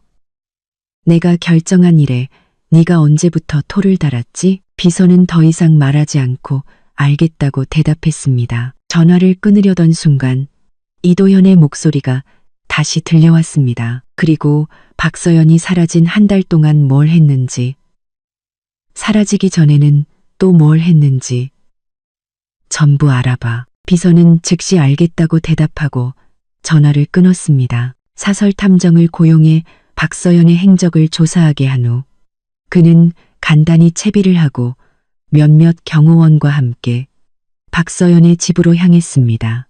비서가 도착했을 때 이도현이 아직 그곳에 있다는 사실에 조금 놀랐습니다. 박서연의 집 앞에 갑자기 나타난 장정들 때문에 이웃들은 이미 웅성거리며 그들을 쳐다보고 있었죠. 누군가는 핸드폰을 꺼내 경찰에 신고하려는 듯 보였습니다. 비서가 그들을 막아서는 동안 이도현의 얼굴에는 이미 짜증이 가득했습니다. 비서는 재빨리 준비해온 정신감정서와 병원 서류를 꺼내 보였고 그제야 이웃들은 의심을 거두고 흩어졌습니다. 열쇠를 딸 줄 아는 경호원이 문 앞에 쭈그려 앉아 잠시 후 문을 열었습니다. 집 안으로 들이닥친 사람들을 보고 박 여사의 예민한 신경이 다시 자극받았습니다. 그녀는 손에 잡히는 대로 화병을 집어던지기 시작했습니다. 와장창 깨지는 소리와 함께 박 여사의 날카로운 비명 소리가 이도현의 귀에 들려왔습니다. 너희들 도대체 뭘 하려는 거야? 박 여사는 차에 실려 끌려갔고 비서는 이도현에게 간단히 보고한 후 떠났습니다. 방 안은 박 여사가 어지럽힌 물건들로 난장판이었습니다. 이도현은 문턱을 넘어서자마자 마음속의 불안감이 더욱 커지는 것을 느꼈습니다. 그는 서둘러 박서연의 방으로 향했지만 문고리를 잡고는 망설였습니다. 심장이 격렬하게 뛰었고 손이 미세하게 떨렸습니다. 한참 후에야 그는 깊은 숨을 내쉬고 문을 열었습니다. 방 안의 모습을 본 순간 그는 그 자리에 얼어붙었습니다. 방은 너무나 깨끗했고 사람이 살았던 흔적조차 없었습니다. 그와 관련된 모든 물건들이 사라져 있었습니다. 사진, 선물, 그와 관련된 모든 것이 흔적도 없이 사라졌죠. 이도현은 문득 한 달 전 박서연을 마지막으로 만났던 날을 떠올렸습니다. 그녀는 그와 관련된 물건들을 가지고 그의 별장 앞에 나타났었죠. 그때 그녀의 표정은 평온했고 마치 모든 것을 내려놓은 듯 후련해 보였습니다. 하지만 바로 그 표정과 평온한 말투 때문에 그는 화를 참지 못하고 그 물건들을 모두 걷어차 버렸습니다. 떠나기 전 그녀가 나지막이 무언가 말했던 것 같지만 그때는 제대로 듣지 못했죠. 바닥에 흩어진 물건들은 결국 그가 사람을 시켜 정리해서 박서연의 집으로 돌려보냈습니다. 그런데 그 물건들은 어디로 갔을까요? 이도현은 굳은 몸으로 수없이 드나들었던 이 방으로 걸어 들어갔습니다. 익숙하게 옷장을 열었지만 안은 텅 비어 있었습니다. 그는 동공이 축소되며 마침내 무언가 깨달았습니다. 그때 친구가 걸었던 전화, 그리고 전화기 너머로 들려왔던 야릇한 숨소리가 다시 머릿속에 떠올랐습니다. 그의 눈은 충혈되었고 온몸이 격렬하게 떨렸습니다. 손이 떨려 핸드폰 잠금을 해제하는데 한참이 걸렸습니다. 다시 박서연에게 전화를 걸었지만 여전히 긴 신호음 끝에 자동으로 끊겼습니다. 그는 거의 미친 듯이 박서연의 번호를 계속 눌렀습니다. 하지만 차단된 번호가 연결될 리 없었죠. 계속되는 실패에 그는 점점 더 초조해졌고 마침내 SNS 계정을 열어 박서연을 차단 목록에서 해제했습니다. 그는 이를 악물고 메시지를 보냈습니다. 너 지금 어디야? 하지만 다음 순간 그의 눈앞에 빨간색 느낌표가 나타났습니다. 박서연이 그를 차단한 것입니다. 그는 눈을 크게 뜨고 몸을 떨었습니다. 거대한 공포가 그를 집어삼켰습니다. 그는 멍하니 박서연과 관련된 모든 계정을 검색했지만 아무것도 찾을 수 없었습니다. 그녀는 모든 계정을 탈퇴해버린 것입니다. 그의 머릿속은 하얗게 비어 그녀가 어디로 갔을지 짐작조차 할 수 없었습니다. 집안 사정이 어려워진 후 그녀는 거의 집 밖을 나가지 않았습니다. 그런데 이제 그녀는 모든 연락을 끊고 심지어 아픈 어머니마저 내버려 둔 채 흔적도 없이 사라져버렸습니다. 바로 그 순간 그의 마음속에 후회라는 감정이 싹트기 시작했습니다. 이도현은 사실 박서연이 자신을 매우 사랑한다는 것을 알고 있었습니다. 하지만 박 여사의 문자 메시지와 그녀의 침묵이 그를 시험에 들게 만들었죠. 그는 왜 일이 이렇게까지 되었는지, 그리고 박서연이 도대체 어디로 숨어버렸는지 알 수 없었습니다. 손에 쥔 핸드폰이 갑자기 려너지랄. 그는 기대를 품고 화면을 켰지만 다음 순간 얼굴이 창백해졌습니다. 비서가 보낸 메시지였습니다. 대표님, 박서연 씨는 한 달 전 공항으로 갔습니다. 하지만 어떤 항공편을 이용했는지는 알 수 없습니다. 누군가 고의로 박서연 씨의 행적을 숨긴 것 같습니다. 이도현은 온몸의 피가 역류하는 것을 느꼈습니다. 한 달 전, 바로 박서연이 그에게 물건을 돌려주러 왔던 그날이었습니다. 격한 감정에 목구멍에서 비릿한 맛이 느껴졌습니다. 격렬하게 뛰던 심장은 마치 칼로 베이는 듯한 고통을 안겨주었습니다. 어떻게 이럴 수가. 그는 단지 연극을 통해 박서연의 진심을 확인하고 싶었을 뿐인데 어떻게 그녀가 자신을 떠날 수 있단 말인가. 도대체 누가 그녀의 행적을 숨겨준 것일까. 그의 사람들조차 찾아낼 수 없을 정도로. 박 여사는 아직 여기 있는데 그녀는 자신이 무슨 짓을 할지 두렵지도 않은 걸까. 가슴이 답답해 숨쉬기조차 힘들었습니다. 찰나의 순간 그는 다시 그 야릇한 숨소리와 욕망에 가득 찬 다른 남자의 목소리를 떠올렸습니다. 기대에 찼던 얼굴이 순식간에 굳어졌습니다. 하지만 아무리 전화해도 받지 않는 그녀를 생각하며 그는 결국 친구에게 전화를 걸었습니다. 급하고 차가운 그의 목소리에 친구는 단숨에 술이 깼습니다. 그는 황급히 옷을 챙겨 입고 달려왔죠. 도연아, 무슨 일이야? 왜 이렇게 급해? 이도현은 침대에 앉아 있었지만 얼굴은 여전히 굳어 있었습니다.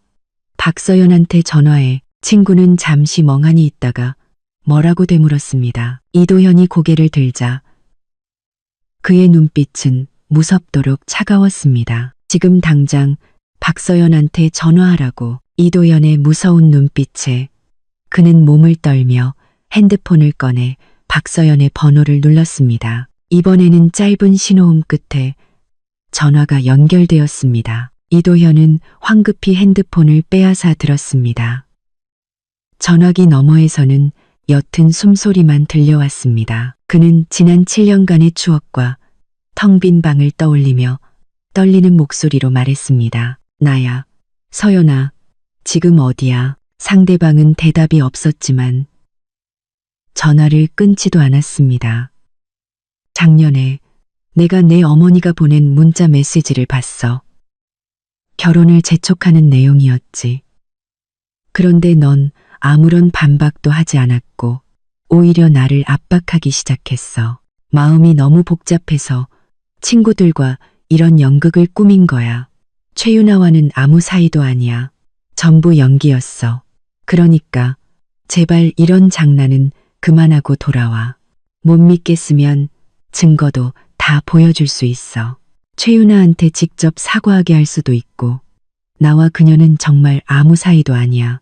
그는 불안한 마음에 생각나는 대로 말을 쏟아냈습니다. 하지만 상대방은 시종일관 침묵을 지켰죠. 끝없는 정적 속에서 이도현은 더욱 초조해졌습니다.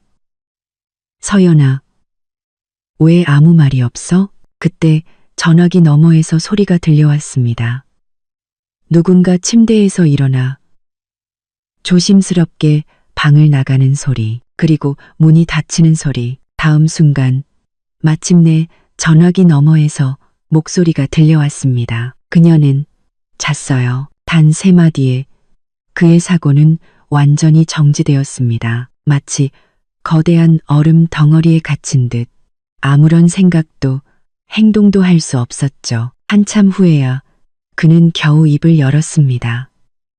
목이 메어 목소리가 갈라져 나왔습니다. 뭐라고? 하지만 상대방은 더 이상 말하지 않고 전화를 끊어버렸습니다. 전화기 너머 남자가 내뱉은 세 단어는 비록 희미했지만 이도현에게는 왠지 모르게 익숙하게 들렸습니다. 그는 정신을 차리고 핏발선 눈으로 다시 전화를 걸었지만 이번에는 끊임없는 통화 중 신호음만 들릴 뿐이었습니다. 그 세 단어가 머릿속에서 계속 맴돌았고 마침내 그의 이성은 완전히 끊어졌습니다. 이도현은 분노에 차소리치며 핸드폰을 산산조각 내버렸습니다. 옆에 있던 친구는 겁에 질려 아무 말도 하지 못했죠. 방금 그 목소리 누군지 알겠어? 이도현이 침묵을 깨고 물었습니다. 친구는 황급히 고개를 저었습니다. 어디서 들어본 것 같긴 한데 누군지는 모르겠어. 우리 아는 사람일 수도 있고. 이도현은 힘없이 침대에 주저앉았습니다. 한참 후에야 그는 주머니에서 카드 한 장을 꺼내 친구에게 던져주었습니다. 가봐. 친구는 핸드폰 파편 속에서 유심칩을 찾아내 이도현에게 돌려주었습니다. 내 카드나 챙겨. 난 이만 가볼게. 무슨 일 있으면 연락하고. 그는 서둘러 방을 나섰고 텅 빈 방 안에는 이도현 혼자만이 남아 있었습니다. 그 후 며칠 동안 이도현은 박서연의 집에서 지냈습니다. 그녀를 찾는 사람들을 계속해서 보냈지만 여전히 아무런 소식도 없었죠. 비서가 보내온 자료를 보며 이도현은 한참 동안 마음의 준비를 한 후에야 파일을 열었습니다. 대부분의 내용은 이미 알고 있는 것이었습니다. 하지만 사무실 CCTV 영상을 열었을 때 그의 머릿속은 하얗게 비어버렸습니다. 최윤아가 서연에게 영상을 들이밀며 도발하는 모습. 서연이 창백한 얼굴로 분노를 억누르다가 아이들을 모욕하는 말에 결국 폭발하는 모습. 영상은 거기서 끝났지만 그는 그날 자신이 아무것도 묻지 않고 서연의 뺨을 때렸다는 것을 똑똑히 기억하고 있었습니다. 이도현의 손이 떨리기 시작했습니다. 비서가 보낸 메시지가 다시 도착했습니다. 대표님. 보내드린 자료에는 대표님께서 모르셨던 내용도 포함되어 있습니다. 최윤아 씨 관련 증거도 첨부했으니 확인해 주십시오. 그는 심호흡을 하고 첫 번째 영상을 열었습니다. 산에서 있었던 그날, 영상 속에서 최윤아는 고의로 발을 걸어 서연을 돌계단 아래로 밀어버렸습니다. 그리고 마지막 영상. 어두운 골목에서 한 남자가 서연을 덮치는 장면. 그는 그날 최윤아와 함께 들었던 희미한 구조 요청 소리를 떠올렸습니다. 그날 자신을 필사적으로 막았던 사람이 바로 최윤아였다는 사실을 깨닫자 이도현의 분노는 극에 달했습니다. 파일을 열자 동문회 사건의 배우가 최윤아라는 증거와 함께 그녀가 남자를 고용해 서연을 해치려 했던 대화 기록이 고스란히 담겨 있었습니다. 이도현은 분노에 휩싸여 곧장 집으로 차를 몰았습니다. 집 앞에는 이미 이삿짐이 쌓여 있었고 최윤아는 하인들에게 무언가 지시하고 있었죠. 그를 발견한 윤아의 눈에 기쁨이 스쳐 지나갔습니다. 서연과 닮은 그 얼굴을 보자 이도현은 더 이상 참지 못하고 그녀의 뺨을 세게 후려쳤습니다. 최윤아는 바닥에 쓰러졌고 하얀 뺨은 순식간에 붉게 부어올랐습니다. 그녀는 믿을 수 없다는 듯 울먹이며 물었습니다. 도현아, 왜 때려? 이도현은 분노로 말을 잇지 못하고 핸드폰을 그녀에게 던졌습니다. 핸드폰 속 영상을 본 최윤아는 온몸에 소름이 돋았습니다. 그녀는 황급히 변명하기 시작했습니다. 도현아, 이건 오해야. 내가 널 너무 사랑해서 그랬어. 질투에 눈이 멀어서. 하지만 내 마음은 진심이야. 믿어줘. 하지만 그 말은 이도현의 분노에 기름을 붓는 격이었습니다. 그는 그녀의 목을 조르기 시작했고 강한 질식감에 윤아는 필사적으로 저항했습니다.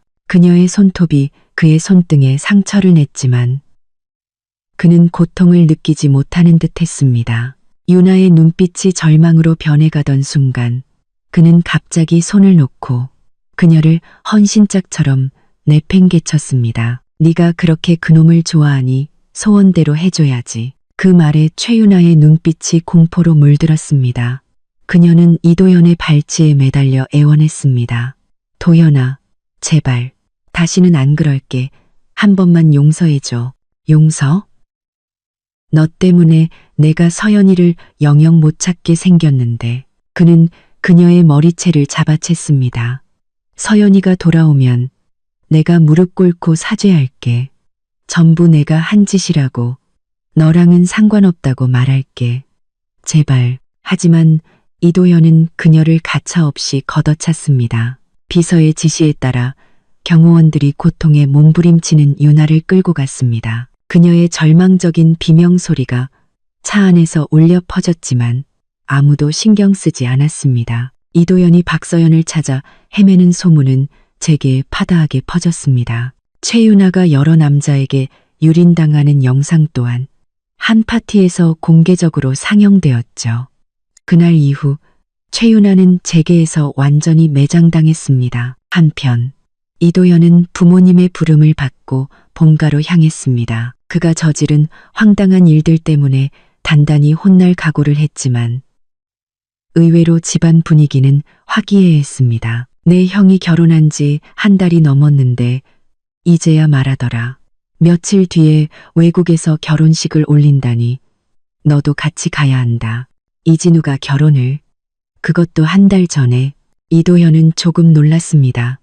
형과는 어릴 때부터 서먹한 사이였으니까요. 아버지는 그에게 네가 저지른 일들 다 들었다.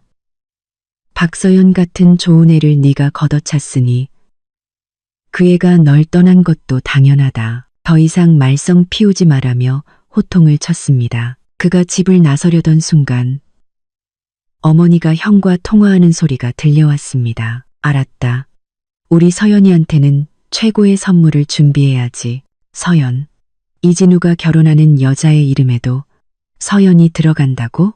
그가 더 엿들으려던 순간 핸드폰이 미친 듯이 울렸습니다. 친구의 다급한 목소리였죠. 도연아, 최윤아가 미쳐서 사람을 때렸어. 그냥 몇 마디 했다고 사람 머리를 깨버렸다고.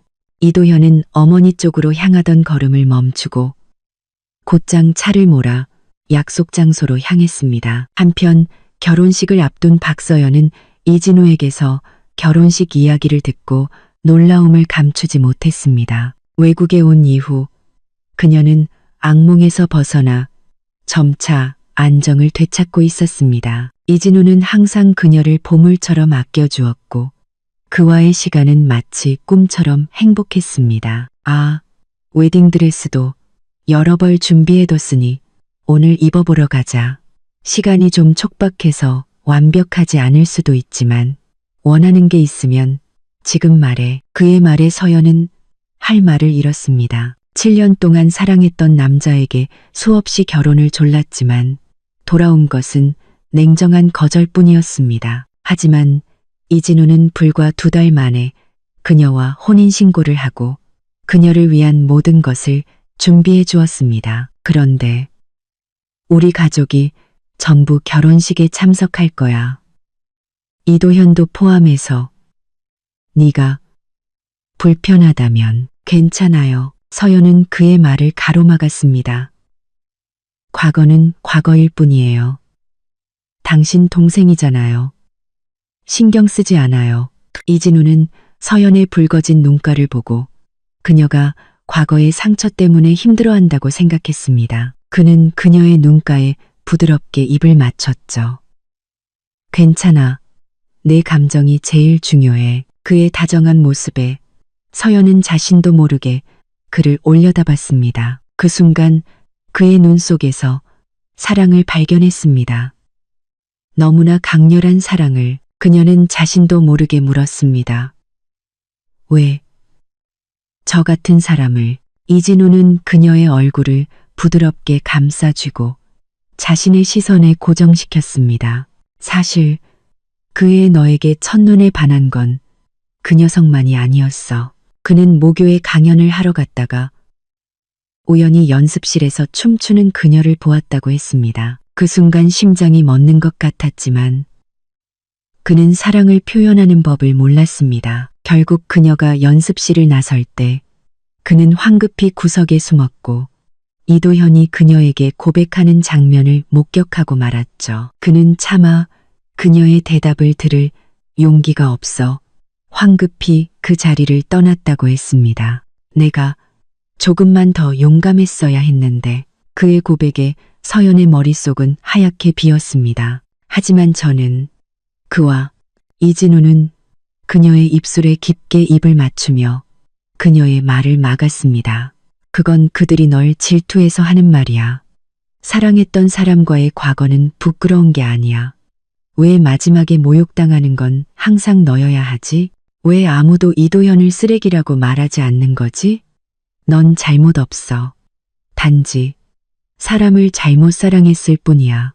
처음으로 누군가 그녀는 잘못이 없다고 말해주었습니다. 서연의 눈가가 붉어지고 눈물이 차올랐습니다. 그녀는 그의 목을 끌어안고 먼저 입을 맞췄습니다. 시간은 흘러 결혼식 당일이 되었습니다. 이도현은 결혼식장의 장식이 모두 박서연의 취향과 똑같다는 사실에 미간을 찌푸렸습니다. 그는 초조한 마음에 연거푸 술을 마셨죠. 아무리 사람을 풀어도 서연의 행방은 묘연했습니다. 마침내 결혼식이 시작되고 그는 마지못해 고개를 들었습니다. 단상 위의 형은 문 쪽을 바라보며 지금껏 본 적 없는 다정한 표정을 짓고 있었죠. 그때 익숙한 노래가 흘러나왔습니다. 박서연이 가장 좋아하던 노래. 그는 불길한 예감에 핏기 없는 얼굴로 입구를 쳐다봤습니다. 다음 순간 천천히 걸어 들어오는 사람은 그가 밤낮으로 그리워하던 바로 그 모습이었습니다. 이도현의 머릿속은 하얗게 비었고 온몸에 피가 역류하는 것 같았습니다. 그는 벌떡 일어나 비틀거리며 단상으로 향했습니다. 박서연은 그의 것이다. 결혼을 하더라도 자신과 해야만 한다. 박서연이 이진우의 손을 잡으려던 순간 이도현이 먼저 달려들어 그녀의 손을 낚아챘습니다. 서연아, 나랑 가자. 가족들의 호통에도 그는 손에 힘을 더했습니다. 그때 등 뒤에서 낮고 서늘한 목소리가 들려왔습니다. 그 손 놔. 이도현은 마치 전기에 감전된 것처럼 손을 놓았습니다. 형, 이진우는 그의 손목에 남은 붉은 자국을 보고 미간을 찌푸렸습니다. 내 형수님이다. 이도현은 그 호칭을 받아들일 수 없었지만 형의 얼음장 같은 눈빛에 눌려 마지못해 입을 열었습니다. 형수님, 박서연은 담담하게 대답했습니다.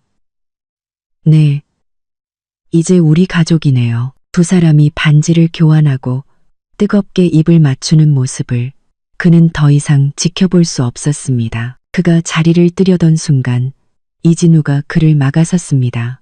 앉아. 이진우는 테이블의 어른들에게 서연이 피곤하니 먼저 들어가 보겠다고 양해를 구했습니다. 가족들은 두 사람의 행복한 모습을 보며 흔쾌히 허락했죠. 이도현은 멀어지는 두 사람의 뒷모습을 보며 주먹을 꽉 쥐었습니다. 사람들이 모두 떠나자 그의 분노가 폭발했습니다. 도대체 어떻게 된 거야? 형이 왜 박서연이랑? 그 순간 아버지가 그의 뺨을 세차게 때렸습니다. 이제 서연이는 내 형수님이다. 그 더러운 생각 당장 지워. 할아버지마저 지팡이로 그의 다리를 내리쳤습니다. 내 형 성격 알지? 걔가 화나면 우리도 널 못 도와준다. 그리도 널 못 도와준다. 가족들의 질책 속에서 이도현은 절망적으로 눈을 감았습니다. 지난 시간들이 주마등처럼 스쳐 지나갔습니다. 그제야 그는 깨달았습니다. 박서연은 진심으로 자신을 떠나려 했다는 것을. 하지만 그는 이해할 수 없었습니다. 왜 그토록 자신에게 매달렸던 그녀가 불과 2달 만에 변해버렸는지. 그의 머릿속은 혼란으로 가득했고 마침내 그는 한 모금의 피를 토하며 의식을 잃었습니다. 한편 신혼집으로 돌아온 이진우와 박서연은 평온한 시간을 보내고 있었습니다.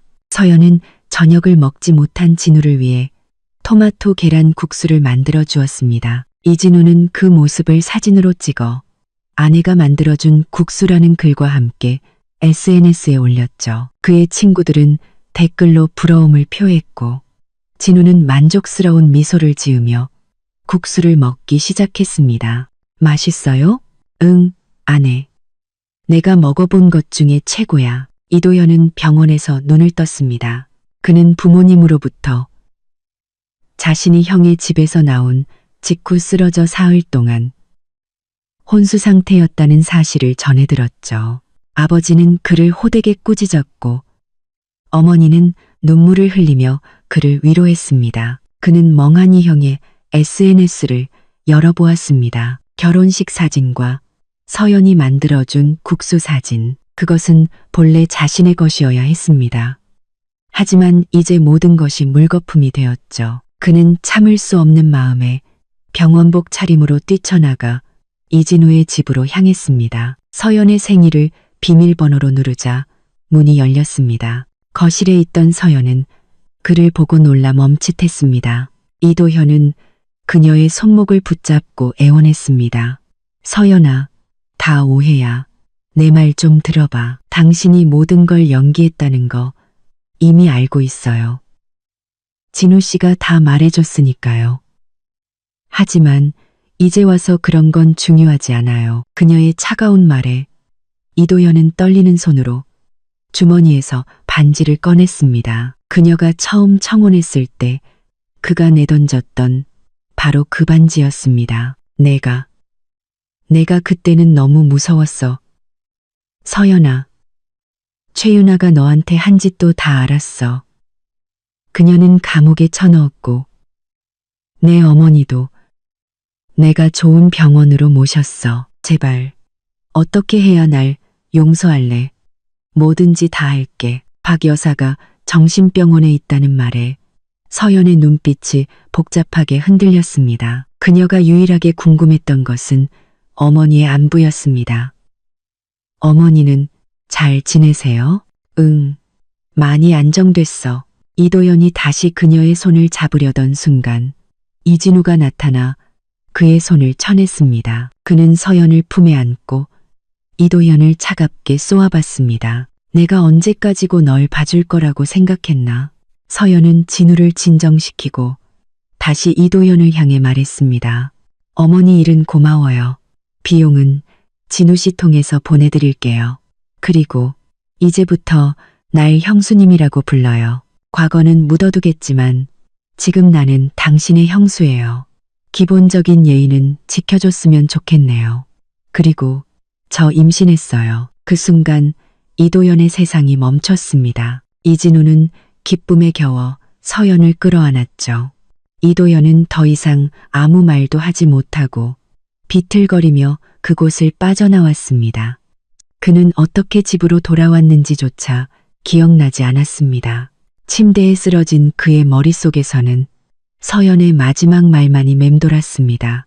나 임신했어요. 의식이 흐려지는 마지막 순간 그는 피투성이가 된 새 아이가 자신에게 달려드는 환영을 보았습니다. 아빠, 왜 우릴 버렸어? 아빠도 같이 가자. 이도현은 비명을 지르며 침대에서 굴러떨어졌습니다. 다시 눈을 떴을 때 그는 병원이었습니다. 그는 부모님과 함께 한국으로 돌아왔습니다. 비행기에 오르기 전 그는 어머니와 형이 통화하는 소리를 들었습니다. 서연이가 몸이 안 좋아서 태아가 불안정하다고 하니 조심하거라. 그날 이후 그는 밤마다 새 아이의 악몽에 시달렸습니다. 그는 문득 산꼭대기 절에 얽힌 전설을 떠올렸습니다. 산기슭에서부터 절까지 무릎으로 기어 올라가면 소원이 이루어진다는 이야기. 그는 그 길을 따라 한 걸음 한 걸음 절하며 올라가기 시작했습니다. 부디 다음 생에는 나 같은 아버지를 만나지 않게 해주세요. 그는 마침내 피투성이가 된 채 절에 도착했습니다. 그곳에서 그는 과거 서연이 그들의 사랑의 자물쇠를 끊어내던 모습을 떠올렸습니다. 그는 불상 앞에 엎드려 피를 흘리며 빌었습니다. 부디 형수님과 형님이 백년해로하게 하시고 뱃속의 아이가 무사히 태어나게 해주세요. 그는 계속해서 절을 하며 마지막 소원을 빌었습니다. 저는 이제부터 불문에 귀의하여 평생을 이곳에서 속죄하며 살겠습니다. 9개월 후 박서연은 기적처럼 건강한 아이를 순산했습니다. 이 소식을 전해들은 이도현은 고요한 절 안에서 조용히 눈물을 흘렸습니다. 그는 불상 앞에 다시 엎드려 두 손을 모았습니다. 사찰을 스쳐 지나가는 바람이 과거의 모든 것을 씻어내는 듯했습니다.